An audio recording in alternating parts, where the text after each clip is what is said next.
hordoftoota keenya jirra jirtu fayyaa keessanii annagaa kooti galata waaqayyoo baga nagaa fayyaa taatan siin jecha egaa walitti deemnee jirra jechuudha. Akkuma beekamu kaasamuunii kana waa'uma keenya jechuudha. Waa'uma keenya odeeffannaa, rakkinuma keenya odeeffannaa, waan taane odeeffannaa, maaliif waan nu irra geenye kana yeroo baay'ee maal jettan seetan koomentii keessan jalatti koomentii yeroo barreessitan nuyi maal isinirraa barannaa warreen jettan jirtu jechuudha. Nuyi barattanii dhiistanii yoo itti yaaddanii dhaggeeffattan rakkina keenya kiyya kanarraa waa hubattu jedhee yaada jechuudha. Keessattuu warroonni hiriyaa shamarranii amantan keessattuu jechuudha. Akkasumas immoo tariitii mudannoo kana hin dhabdan jedhee yaada. Egaa asumarraan gama qophiitti dhufeetti handarbaa na hordofa. Wanti dhaggeeffatan kamiyyuu yoo qalbiin dhaggeeffatan yoo qalbiidhaan hubatanii ilaalan tokko yoo bade tokko akka hin banne nama gargaara jechuudha. Egaa gama viidiyoo kiyyaatti gaafa isin dabarsu immoo waan ajaa'ibaatan dhaga'e jechuudha. Waleen abbaan miliyoon jaaladheen ture. Bakka barannutti jaalalli inni na jaallatee ture gaabbeen ture amma immoo jettee tanaan dura viidiyoo hojjedheen ture jechuudha. Ishiinis kan jette akkasuma abbaan miliyoonis jechuudha. Miidiyaadhaaf illee haaraa ta'ullee gadi ba'ee waan ofii isaatii ibsachuu barbaade tokko amma tokko ibsatee jira jedhee tana yaada. Amma gudiidha jechuudha kana nan dhagaye. Iccitii guddaan gadi bahee waleen akka abbaa manaa qabdu osoo abbaa manaa qabdu nama biraarraa akka jaalalli ishii maraachaa jirus dhaga'een jira jechuudha. Egaa ishiini waan kana hojjechaa jirtuu fi ishiitu beeka. Ani waan hin beeku hin qabu jechuudha. Abbaa manaa ishii kan biyya jiru dhiistee abbaa manaa hin qabu. Abbaan miliyoon jaalallee kiyya duriiti. Kanaafuu haadha manaa lammaffaa na godhachuu dirqama jetteeti kan ishiin dubbachaa jirtu. Ani immootu akka ishiin haadha manaa abbaa manaa qabdus mastutuube yoo dhaggeeffattanii jiraattan dubbattee jirti jechuudha. Anuuti immoo dafee hin argine jechuudha viidiyoo sana. Akkuma beektan ani biyya keessan jira. Yeroo baay'ees waan namni gadhiise kana dafee hordofu jechuudha. Kanaafuu mastutubee akka tasaa yeroo dhaggeeffadhee jiru isaan walitti dhiyeenya baay'ee waan qabaniif mastutubee fi waleen walitti dhiyeenya ni qabu. Isaan walitti dhiyeenya waan qabaniif ishiin immoo iccitii ishii jalaa gadi baastee jirti jechuudha. Akkamitti osoo abbaa manaa qabdu abbaa manaa biraa barbaaddi kan jettu viidiyoo irratti hojjetteeti turte jechuudha. Iccitiin ishii haala kanaan jalaa gadi baheeti jira jechuudha. Egaa immoo nuti ammas jechuudha wanti goonu tokkollee hin jiru jechuudha. Abbaa manaa qabaattee sobdee abbaa manaa hin qabullee jettee qabaattees nu dhoksitee firaankis nurratti hojjettee nu'u wanni ishii waan naagale tokkollee hin qabu dirqamaa jechaa jirti jechuudha. Maaliif dhugaadha jaalalli nama gaabbisiisuu danda'a. Namni inuma gaabba gaafa gaabbe immoo deebi'uu ni danda'a.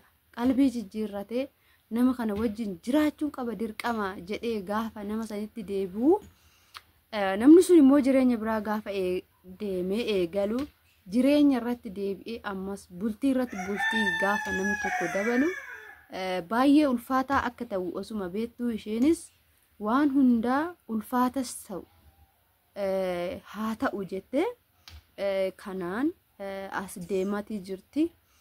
Egaa qabaattee qabaachuu baattettis dhiistettis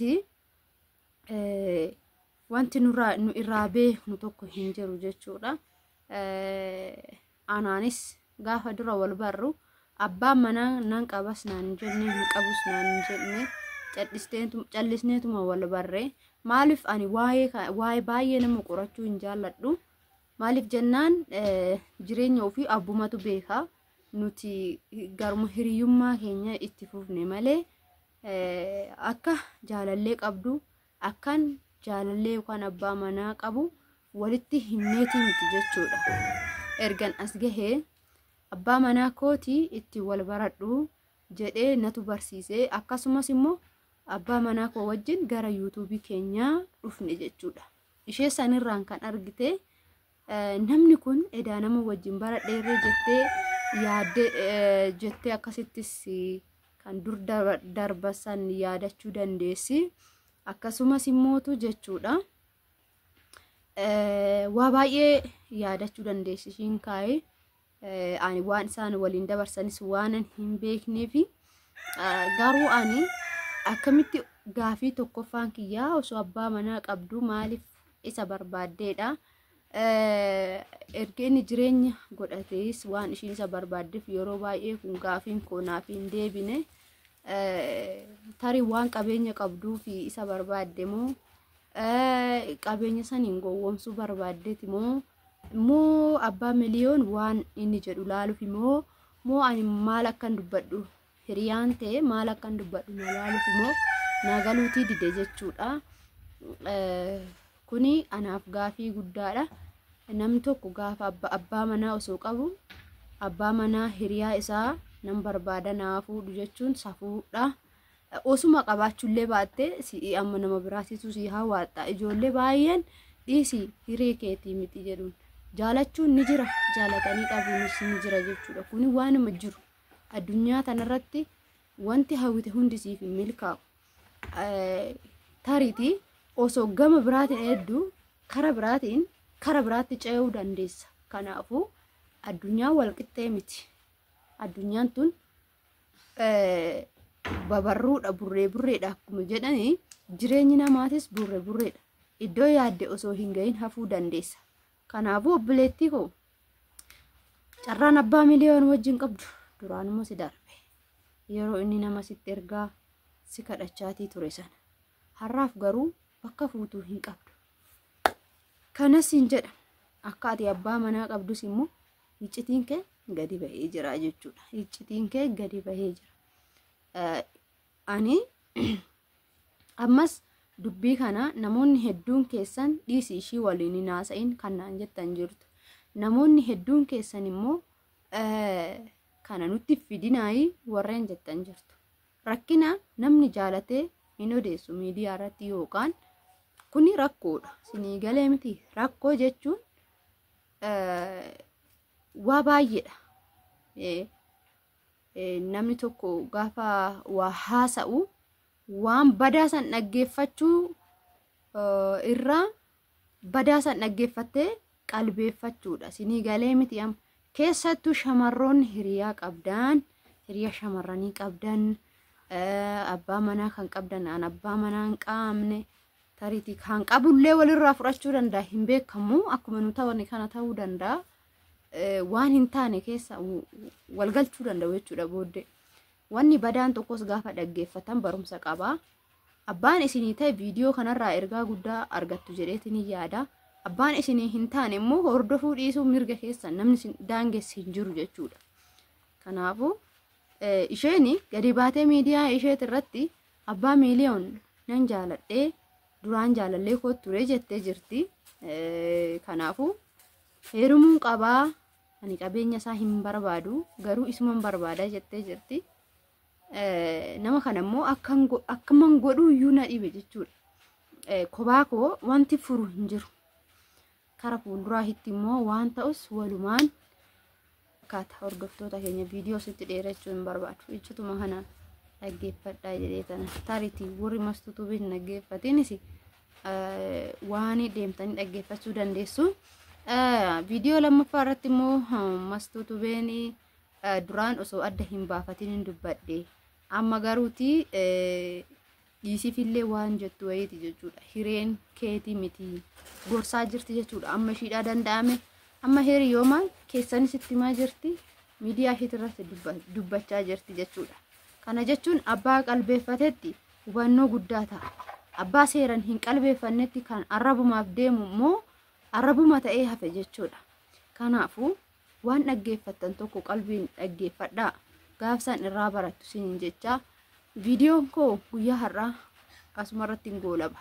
Viidiyoo kiyya kan birootiin immoo walitti deebina. Egaa viidiyoo kana qofaa miti wanti ani isiniif hojjechuu barbaade. Yoo rabbi nu keessa waa hedduu hojjechuuf teenya waa hedduu walirraa akkuma duraanii barannaa. Garuu immoo gaafa jireenyi keessan jeeqamu teessanii hin laaltan. Inni galee miti gaafa jireenyi keessan jeeqamu taa'anii ilaaluu irra waa dubbachuunis waa bu'aa buusa jechuudha. Namoonni hedduun keessan dhiisii wajjin hin naasa'in, tana waliin hin naasa'in, jaarsa kee jabeeffadhu. Waa hedduu kan na gorsitan jirtu galatooma. Warroonni immoo maal isinirraa baranna jettanis jirtu jechuudha. Kolfa tapharraa wanti baratamu jira hin jiru jechuudha. Garuu akkanatti waan rakkoo keessa jiran tokko gaafa gadi baasanii dubbatan akkamitti akka hiriyaa ofiitiin walitti dhufanii akkamitti immoo gargar bahanis akka walitti himan kuni badoomaa miti, barumsa. Kanaafuu barachuun dirqamaa. Nutis immoo isin waa irraa hubattanii akkasumas immoo yaada keessan barbaanneeti yaada keessan nu qoodaa jirtu hamma beektanii. Namni hanguma beeku waan hunda namaan jedha mitiire. Kana fakkaatan isiniin jedha. Hordoftoota hooyi isin horaa bulaa deebanaay. Sagalee koo sinti dheeressuu kootiif dhiifama guddaan isiniin jedha. Galatooma hundumaafuu warri yaada gaggaarii namaa kennitanis hedduu galatooma. Warri qarshiif jettanii yuutuubii keessan guddifachuuf jettanii nuun jettaniisi naan jettanii keessattuu jechuudha.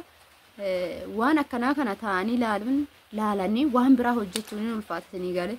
Rakkoo keessa osoo jira rakkoo keessan gaafa hojjette namni irraa hin baratin jireenya kee jeeqamaa jiru kanarraa namni yoo hin baratin booddee kan dhufus akkasumatti miidhamaa deema. Kana qofa beekaa isin jechuudha. Wanti biraa wanti isin beektan tokko hin jiru. Osoo nan hojjechuu baadhee iccitii kiyya dhoffadheetuma yookaan immoo akka nu rakkoo keessa jirru hiriyaan kiyya abbaa manaa kiyya fudhachaa jirtu osoo hin beeku gaafan cal'ise namni biraatis kan miidhamaa jiru jiraachuu danda'a hin beekamu. Tariiti immoo warroonni hiriyaadha jedhanii itti dhiyaatanii waa hedduu iccitii ofii of barsiisanii yeroo ammaa kana keessa rakkoo guddaa keessa jiran jiraachuu danda'u. Kan akka keenyaa jechuudhaan akka kootii jiraachuu danda'a. Akkasumas immoo kan akka walee jiraachuu danda'a. Maaliif jennaan ishiin nama duraan jaalattee nama duraan ishii jaallate diddee sana amma deebitee miira gaabbitiin guutamtee nama kana nan barbaada. Nama gaariidha. Nama amala qabeessadha. Kanaafuu haadha manaa lammaffaa na taasifachuu qaba. Kan jettee haala ishiin amma dubbattu kanaan kan gaabbii guddaa keessa jirtu jiraachuu danda'a. Sinii galee miti. Yeroon taa'ee nama eegu. Yeroon taa'ee nama eegu yeroo warqiidha. Yeroon yeruma qabasan. Harri har'uma kaleessis kaleessuma borus immoo boruma ta'a jechuudha. Kanaafuu haala kanaan dubbii hubachaa itti deema. Osoo nama narrabsin osoo waa tokko sin barreessin irra caalan keessa walee warroonni arrabsitan jirtu jechuudha. Anaa jettanii waleen arrabsinaa yoo dandeessan yaada wayii kennaafi. Maaliif namni rakkatu malee waan dubbatatu gadi ba'ee cinii galee ishiis itti aartanii wantoota hedduu hin jedhinaani. Arrabni ofii baay'ee nama xureessa. Arraba keessan eeggachaa dubbadha. Waan barreessitan kan ammoo itti yaadaa barreessa. Boru seenan isin gaafata jechuudha. Kanaafuu ishiin qabeenyan qabaa abbaan miliyoon kiyya haa ta'u yoo kan jettee too haalumammaa kanaan itti fuftu ta'e nutis karaa jiruun seera jiruun tarkaanfii fudhannaa jechuudha. Wanti yoo dandeessan yaada gaggaarii barreessa fi ishiidhaaf irree akka ishiinis hin miidhamne an ishiidhaaf dubbachuu koo osoo hin taane sammuu namaatiifuu waan gaarii namaan jechuun bayeesse jechuudha. Sammuu namaatiifuu jechuudha. Yoo waan gaarii isin jettaniin amma isin arrabsitan ishiin hin likoofti jechuudha. Namoonni hedduun keessan jaartidha maaliyyoodhaati maaliyyoodha jettaniin jechuudha. Isa sani umurii ishii namni beeku hin jiru. Tarii ishiin waggaa dheeraa biyya ormaa waan jiraatteef yookaan immoo makiina waan qabaatteef fi mana waan qabaatteef fi qabeenya waan qabduuf wanni hundi jala darbuu danda'a isinii galee. Namni qabeenya barbaaduuf deemu waan baay'ee nama jala darba. Dhalli nama darbaa, heerumni nama darbaa, waa hedduun nama jala darbaa. Ishiin san kan jala darbe san faa yaadattee cinqamtee tariitii amma nama gaarii argachuu dhabuu hin danda'a jetteetis akkasittis yaaduu dandeessi. Gorsa gaggaarii kennaafi maaliif hiriyaa tiyya waa hedduu wajjin dubbadhee dabarsee hin jira waan ta'eef baay'ee nama rarti. Ishiin immoo tariitii biddeen ishii kara biraa jiraachuu danda'a hin beekamu. Ishiin garuu humnumaan godhachaa jirti. Kan humnaan godhattu kana immoo Rabbi si haa laaffisu jennaan achumatti.